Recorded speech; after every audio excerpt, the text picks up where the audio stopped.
A ver, ¿y si te dijera que el carisma no es un don mágico, sino una habilidad que se puede aprender? Y más aún, ¿que podría aprenderla una inteligencia artificial? Pues sí. Para que un presentador virtual nos convenza de verdad, no le basta con soltar datos.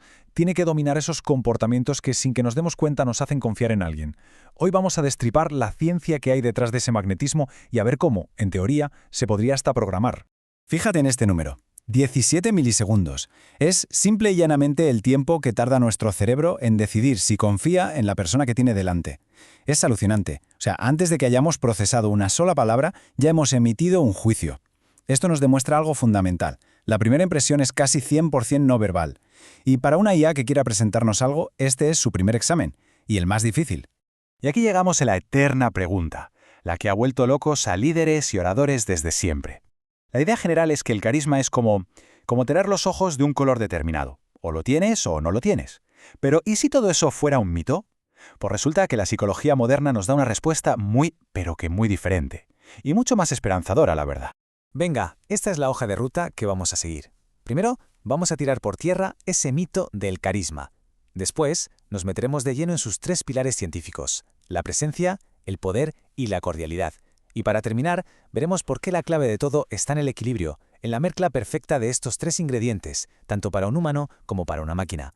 Empezamos por el principio, como tiene que ser. Vamos a desmontar el carisma. Esa idea de que es una cualidad casi mágica, inalcanzable para la mayoría, pues no es más que eso, un mito. Por suerte, la ciencia nos ofrece un camino mucho más práctico, un conjunto de reglas y comportamientos que se pueden observar, analizar y, lo más importante, aprender. Y aquí la tenemos, la definición moderna. El carisma no es un rasgo de la personalidad, sino el resultado de hacer cosas muy concretas. La experta Olivia Fox Cabane nos dice que todos estos comportamientos se pueden agrupar en tres grandes bloques, en tres componentes que cualquiera, y cuando digo cualquiera es cualquiera, podría aprender y ejecutar. Sí, incluso un presentador virtual bien programado. Pues aquí están los tres magníficos: presencia, poder y cordialidad. Pensemos en ellos como los ingredientes de una receta. Si falta uno o si las proporciones no son las correctas, el plato sencillamente no sale bien. Para que un avatar de IA sea creíble y conecte, necesita dominar los tres. Así que vamos a verlos uno por uno, en detalle. El primer pilar, y ojo, que quizás sea el más importante de todos, es la presencia. Es la base, el cimiento sobre el que se construye todo lo demás. Sin presencia, los otros dos pilares se sienten vacíos, artificiales, como ver a un actor malísimo leyendo un guión sin ninguna emoción. Pero, ¿qué significa exactamente eso de estar presente? Pues significa poner toda tu atención en la conversación, en el aquí y el ahora. Nuestro cerebro es una máquina de detectar si nos están haciendo caso de verdad. En milisegundos pilla cualquier microexpresión de distracción. Y por el contrario, cuando sentimos que alguien nos escucha de verdad, ¡zas!, la conexión es instantánea.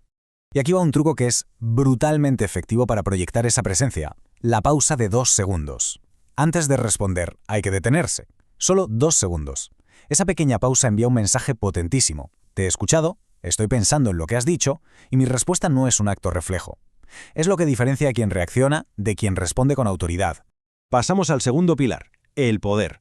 Y a ver, que quede claro. Cuando hablamos de poder, no nos referimos a ser un déspota ni a la arrogancia.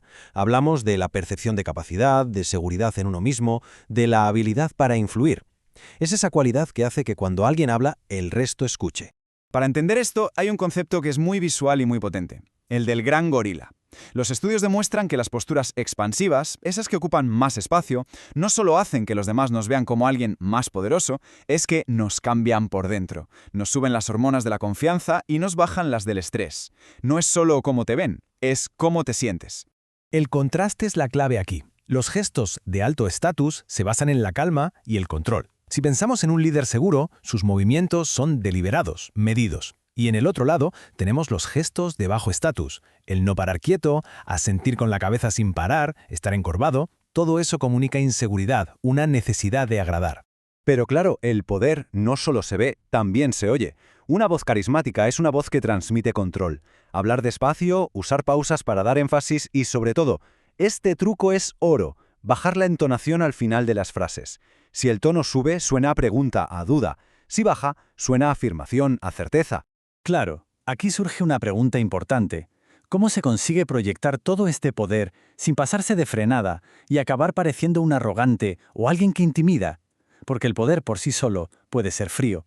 Y es justo aquí donde entra en juego el tercer y último pilar para conseguir el equilibrio perfecto. Y ese pilar es la cordialidad. La cordialidad es como el pegamento que lo une todo. Es la señal que le dice a los demás, sí, tengo capacidad y seguridad, pero oye, puedes confiar en mí, estoy de tu parte. La cordialidad es lo que construye la confianza y hace que el carisma sea atractivo y no algo que asuste. Uno podría pensar que para conseguir esa cordialidad en la voz hace falta un entrenamiento súper complejo o técnicas muy elaboradas, pero la realidad, y esto está respaldado por la ciencia, es sorprendentemente sencilla, tan sencilla que es perfectamente programable en un algoritmo. Sí, sonreír. Tan simple como eso. Una sonrisa de verdad cambia físicamente la forma en que vibran nuestras cuerdas vocales, modifica el tono, el timbre y hace que nuestra voz suene literalmente más cálida, más abierta y mucho más agradable. Es un cambio físico que se puede oír. Y esto es lo que a mí me parece más fascinante. El efecto es tan potente que se puede oír una sonrisa. Hay estudios que demuestran que somos capaces de identificar hasta 16 tipos distintos de sonrisa solo por cómo suena la voz de esa persona. Por eso, funciona cuando hablamos por teléfono o escuchamos una grabación. El simple gesto de sonreír, aunque nadie lo vea, lo cambia todo. Bueno, pues ya hemos visto los 3 pilares por separado. Ahora toca lo más importante, unirlos. Porque el verdadero arte del carisma no está en ser un maestro en uno de ellos, sino en saber combinarlos, en equilibrarlos según la situación y el momento. Al volver a ver este gráfico, ahora todo cobra mucho más sentido, ¿verdad? La presencia es la base sobre la que se construye todo. El poder es lo que te da autoridad, y la cordialidad es lo que crea la conexión humana. Los tres tienen que funcionar en armonía para que el mensaje no solo se entienda, sino que de verdad cale. Y es que si se pierde el equilibrio, las consecuencias son muy claras. Demasiado poder sin cordialidad se convierte en pura arrogancia. Mucha cordialidad sin poder puede parecer servilismo, un intento desesperado de agradar. Y tener mucha presencia, pero sin lo demás, pues da una imagen fría, distante, analítica. El equilibrio lo es absolutamente todo. Así que al final, el carisma no es un misterio. Es una habilidad que se entrena. Se puede practicar la pausa de 2 segundos para mejorar la presencia. Se puede adoptar una postura más expansiva para proyectar poder. O simplemente acordarse de sonreír al hablar para sonar más cordial. Cada pequeño paso es un avance. La gran pregunta es, ¿por dónde empezar a construirlo?